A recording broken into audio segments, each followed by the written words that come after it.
அப்பா கேட்டுட்டே இருக்காரு, நீ ரோகிணி பாத்துக்கிட்டே இருக்க. என்ன ரோகிணி, மீனா உன்னைய பாத்துக்கிட்டு இருக்கா? உனக்கு ஏதாவது தெரியுமா? என்னங்க, எனக்கு என்ன தெரியும்? ரோஹிணியோட பாஸ்ட் லைஃப் தெரிஞ்ச ஒரே ஆள் நம்ம மீனா தான்.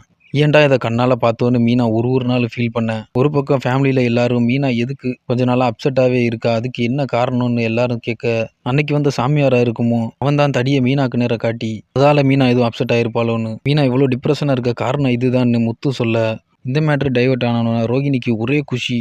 ரோஹிணி இன்னைக்கு அப்பாடா நம்ம ஒரு வழியாக தப்பிச்சாச்சு யோசிச்சுக்கிட்டு இருக்க, சரியான சமயம் வரும்போது என்னைக்காவது ஒரு நாள் இந்த மேட்ரை எல்லார்கிட்டையும் சொல்லி ஆகணும்னு மீனா ஒரே முடிவாக இருக்க, அதுக்கு முன்னாடியே சரியான நேரம் பார்த்து மீனாவை தீர்த்து கட்டிடலான்னு ரோஹிணி ஒரு பிளான் போட, இதில் யாரோட பிளான் சக்ஸஸ் ஆக போகுதுன்னு தெரில. ரோஹிணியோட பாஸ்ட் லைஃப்பை மீனா கோவிலில் பார்த்ததுலேருந்தே ஃபேமிலியில் யாருக்கு தெரிஞ்சாலும் பரவாயில்ல, ஆனால் இந்த மேட்ரு மட்டும் மனோஜுக்கு தெரிஞ்சா கண்டிப்பாக என்னோட லைஃப் கேள்விக்குறின்னு ரோஹிணிக்கு நல்லாவே தெரியும். இதனால மனோஜ் லைஃப் என்ன ஆகுதுன்னு வெயிட் பண்ணி